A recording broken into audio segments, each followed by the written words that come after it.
भवन निर्माण में बांस का उपयोग लोड बियरिंग और नॉन लोड बियरिंग दोनों ही तरह से किया जाता है। परंपरागत रूप से बांस का उपयोग समाज में घर बनाने, मचान और फुट ब्रिज निर्माण के लिए किया जाता रहा है और पहले इसे अपेक्षाकृत सस्ता और निम्न आय वर्ग के लोगों के लिए घर बनाने का विकल्प माना जाता था।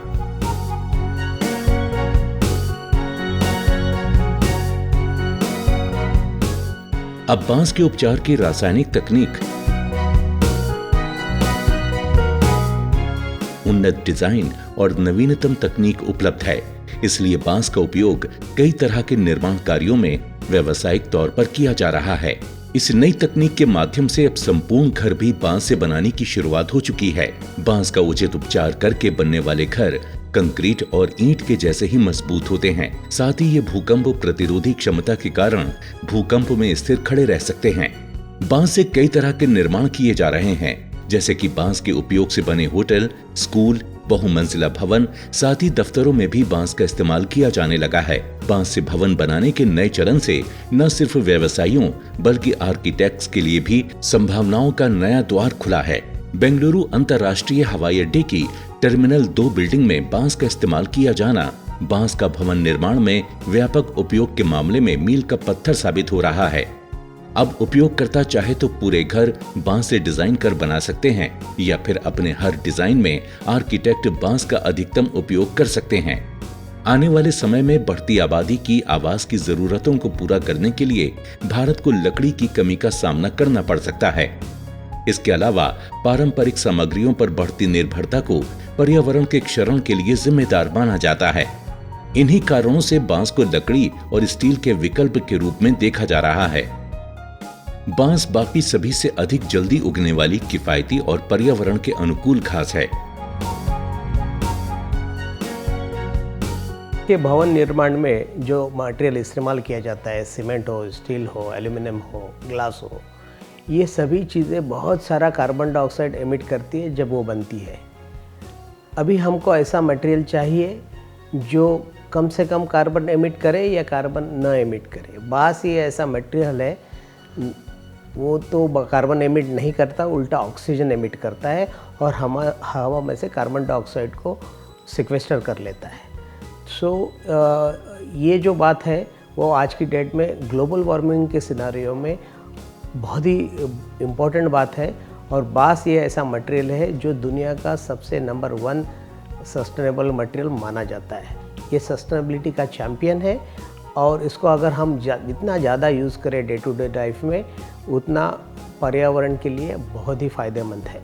बांस के बहुत सारे उपयोग हैं और जो हमारा लिटरेचर है उसमें भी बहुत सारे उपयोग, करीबन 1500 के करीब उपयोग उन्होंने बताए हुए हैं।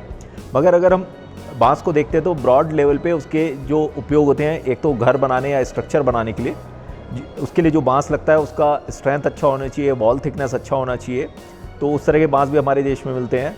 बांस की टेंसाइल ताकत सामान्य स्टील से अधिक होती है। बांस की कंप्रेसिव स्ट्रेंथ भी इसे भवन निर्माण के लिए उपयुक्त बनाती है। बड़े व्यास के बांस की अपेक्षा पतले बांस की कंप्रेसिव स्ट्रेंथ अधिक होती है, क्योंकि बड़े बांस की वॉल थिकनेस बहुत कम होती है। देखिए, जब हम बाम्बू को हाउसिंग मटेरियल करके सिलेक्ट करना चाहते हो तो सबसे इम्पोर्टेंट बात है कि उसका फाइबर स्ट्रेंथ और उसका वॉल थिकनेस, ये 2 चीज़ें बहुत ही इम्पोर्टेंट है।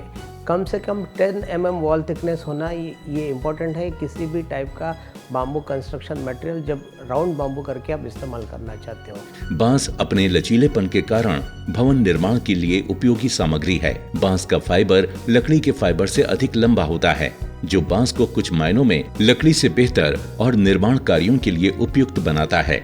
घर निर्माण में लगने वाली लकड़ी और लगभग हर चीज के बदले बांस या बांस से बनी निर्माण सामग्री का उपयोग किया जा सकता है। बांस अपनी टेंसाइल ताकत, मुड़ने या सीधा होने की क्षमता, आसान उपयोगिता और उपलब्धता के कारण एक बहुउपयोगी सामग्री है।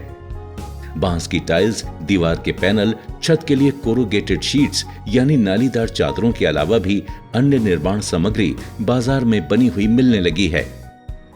बांस का इस्तेमाल कर घर बनाने से न सिर्फ हम पर्यावरण को बचाते हैं, बल्कि उसे हरित बनाने में भी योगदान देते हैं और इसके लिए ग्रीन बिल्डिंग सर्टिफिकेशन सिस्टम यानी लीड का प्रमाण पत्र मिलता है। ग्रीन बिल्डिंग और डिजाइन के लिए लीड यानी लीडरशिप इन एनर्जी और एनवायरमेंटल डिजाइन नामक संस्था लीड प्रमाण पत्र देती है। भवन निर्माण के लिए बांसों का चयन करते समय कई बातों का ध्यान रखा जाना जरूरी है, जैसे कि बांस 3 से 5 वर्ष के बीच कटा हो, बांसों की मजबूती, बांस की लोड बियरिंग क्षमता, बांसों की वॉल थिकनेस, बांसों की उचित लंबाई, 2 गांठों के बीच की दूरी आदि। बांस की कई प्रजातियां उपलब्ध हैं, पर भवन निर्माण के लिए बांस की बेहतर प्रजाति बैम्बुसा बल्कोआ, डेंड्रोकलामस टूल्डा, डेंड्रोकलामस स्टॉक्सी, बैम्बुसा न्यूटन्स, डेंड्रोकलामस हैमिल्टोनी, डेंड्रोकलामस स्टिक्स आदि को माना जाता है। बैम्बुसा बल्कोआ के कलम लगभग 20 मीटर तक लंबे होते हैं। इसका व्यास 8 से 15 सेंटीमीटर का होता है। अत्यधिक मजबूत होने के कारण इस बांस का प्रयोग मुख्य रूप से मकान बनाने में किया जाता है। घर के संरचनात्मक यानी स्ट्रक्चरल भाग जैसे कि बीम, मचान और सीढ़ी बनाने के लिए इसे सबसे उपयोगी माना जाता है।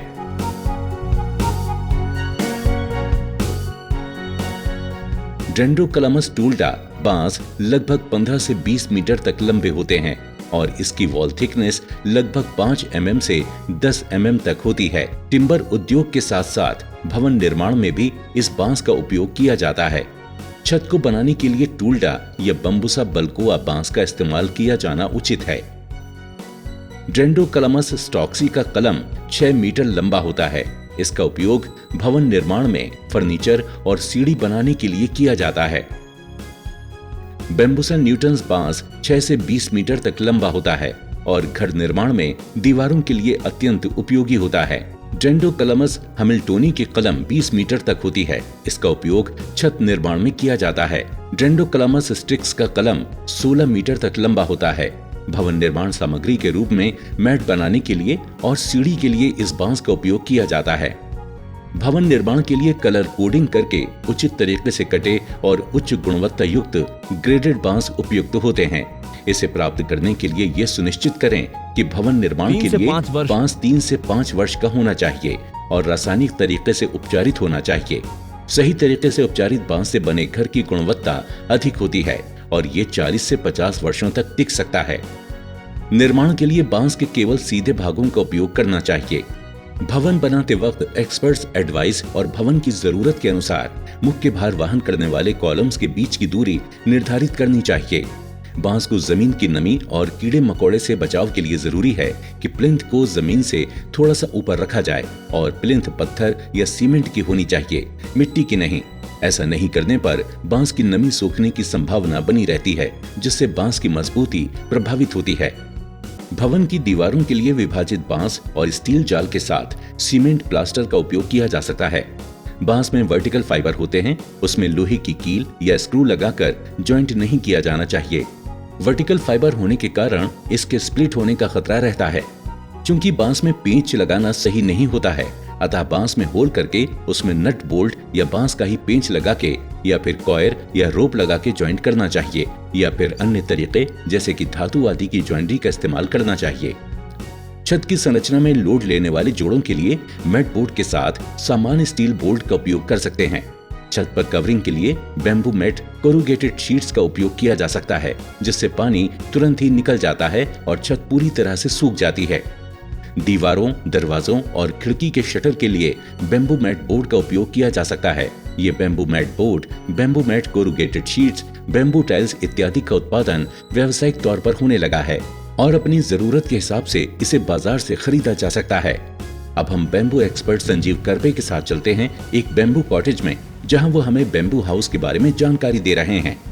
कंस्ट्रक्शन को नॉर्मली हम उसको 4 पार्ट में डिवाइड करते हैं। एक होता है उसका फाउंडेशन, दूसरा होता है उसका स्केलेटन, पूरा स्केलेटन, तीसरा वॉल्स और चौथा रूफिंग मटेरियल। ये जो बांस से बना हुआ स्ट्रक्चर है, इस पे मैं आपको दिखाना चाहूँगा कि यह आप देख सकते हैं कि ये जो है ये उसका प्लिंथ बांस से बना है।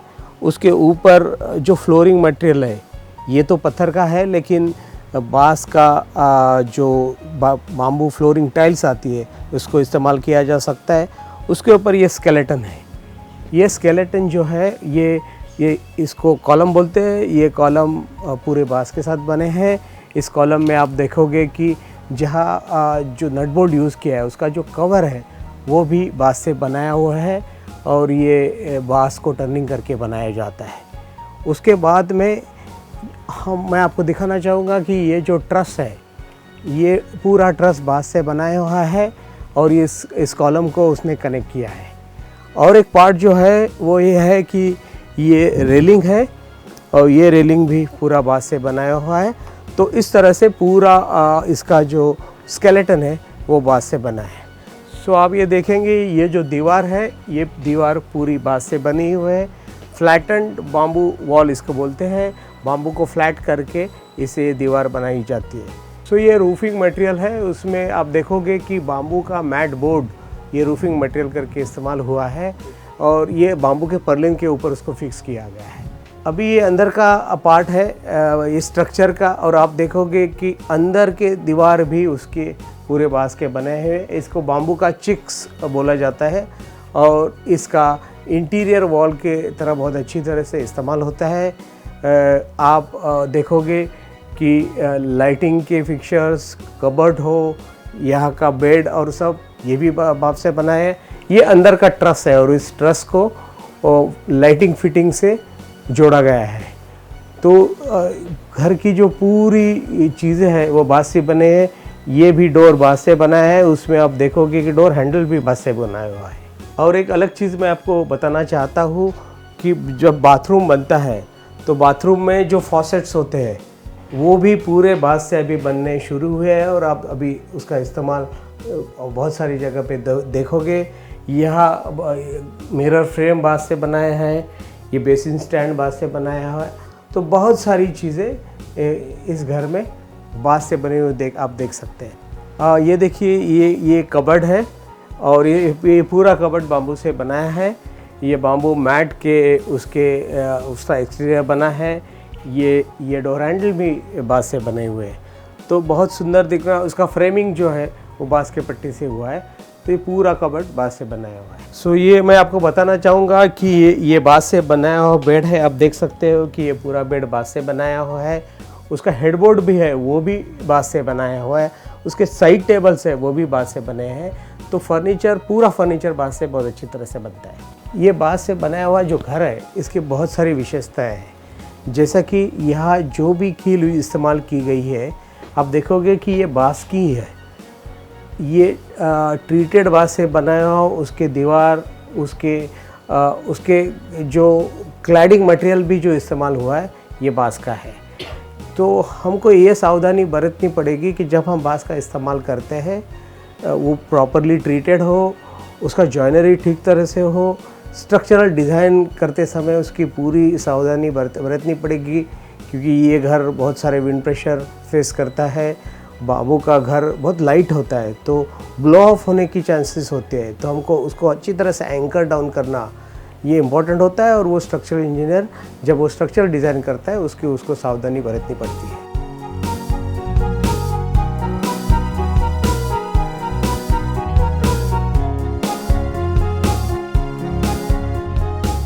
तो बांस से जब हम घर बनाना चाहते हैं तो हमको यह समझना पड़ेगा कि सबसे पहली बात कि उसका प्रॉपर स्ट्रक्चरल डिज़ाइन होना ज़रूरी है। बांस का जब हम स्पीशीज़ का चयन करेंगे, उसकी प्रजाति का चयन करेंगे तो वो बहुत ही सोच समझ के उसकी प्रॉपर्टीज़ को ठीक से समझ के करना पड़ता है। तीसरी बात होती है कि ट्रीटमेंट आप कौन सा कर रहे हो। अगर वो बांस एक्सटीरियर को फेस करने वाला है, उसके ऊपर बारिश गिरने वाली है तो आपको फिक्सिंग एजेंट वाला प्रिजर्वेटिव इस्तेमाल करना पड़ेगा। और जो अंदर की तरफ जो बांस है उसको आप नॉन फिक्सिंग एजेंट वाला प्रिजर्वेटिव इस्तेमाल कर सकते हो। तीसरी बात होती है कि कहीं भी वाटर स्टैग्नेंट ना हो जाए, इसकी भी हमको केयर करनी पड़ती है। तो डिज़ाइन ऐसा होना चाहिए कि अगर बारिश से पानी आ गया तो कोई प्रॉब्लम नहीं, लेकिन वो पानी कहीं भी स्टैग्नेंट नहीं होना चाहिए। इस तरह का डिज़ाइन होना चाहिए। और एक चीज़ हमको देखनी चाहिए कि जितना हो सके उतना ओवरहैंग हम अगर ज़्यादा रखते हैं तो ऑटोमेटिकली वो बांस को हम पानी और सन से थोड़ा दूर रख सकते हैं। तो ये सब चीज़ें हमको बांस का घर का कंस्ट्रक्शन करते समय ध्यान रखनी पड़ेगी। ये बांस का घर का मेंटेनेंस का बहुत ही ख्याल रखना पड़ता है।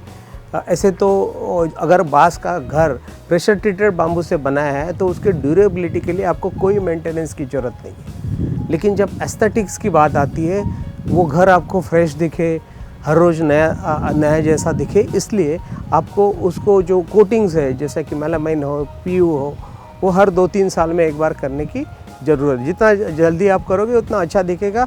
वैसे तो 5 साल में एक बार या 10 साल में एक बार भी करें तो उसके ड्यूरेबिलिटी के ऊपर कोई फ़र्क नहीं पड़ता। देखिए, इस तरह का बांस का घर बनाने के लिए जो लागत आती है वो नॉर्मल जो सीमेंट कंक्रीट का घर बनता है उससे 30 to 40% ज़्यादा है।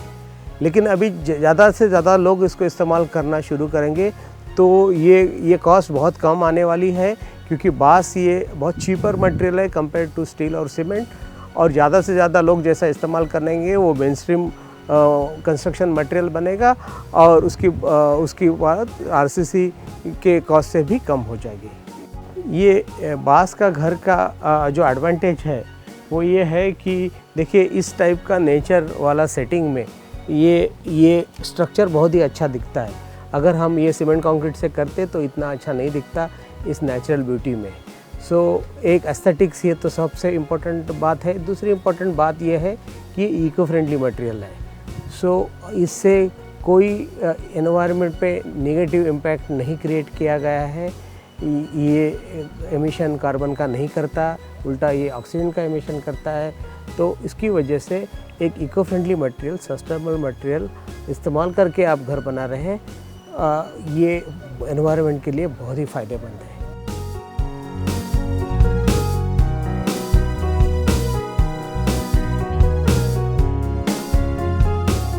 बांस की फिक्सिंग करते समय कुछ खास बातों का ध्यान रखा जाना जरूरी है।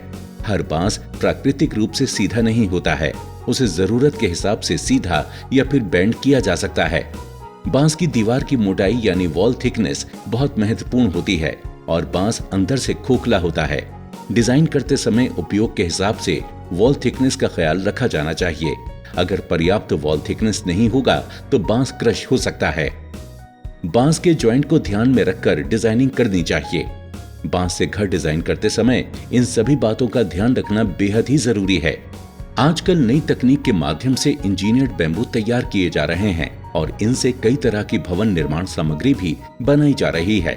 इंजीनियर्ड बैम्बू से फर्श की बांस से बनी टाइल्स, दीवार के पैनल, कोरुगेटेड शीट्स यानी नालीदार चादरों, बैम्बू मैट बोर्ड के अलावा भी अन्य निर्माण सामग्री बनाई जा रही है। यह सामग्री बाजार में उपलब्ध है, हालांकि अन्य निर्माण सामग्री के मुकाबले अभी सस्ती नहीं है। इंजीनियर्ड बैम्बू से बनी इसी तरह की भवन निर्माण सामग्री से आज पूरे भवन भी बांस से बनाए जाने लगे हैं। पूर्ण भवन अगर बांस से ना भी बनाएं तो यथासंभव बांस के उपयोग के साथ अन्य निर्माण सामग्रियों का इस्तेमाल करके भवन डिजाइन किया जा रहा है। नए व्यवसायी भवन निर्माण में हाथ आजमा सकते हैं और साथ ही इंजीनियर्ड बैम्बू से भवन निर्माण सामग्री बनाने का व्यवसाय भी शुरू कर सकते हैं। इतना ही नहीं, आर्किटेक्ट को भी भवन निर्माण में बांस का उपयोग करना चाहिए। अभी इसका प्रचलन कम है, पर नया क्षेत्र होने के कारण संभावनाएं अपार हैं। जरूरत है तो इसके व्यापक प्रयोग के लिए लोगों के बीच जागरूकता और विश्वास को बढ़ाने की।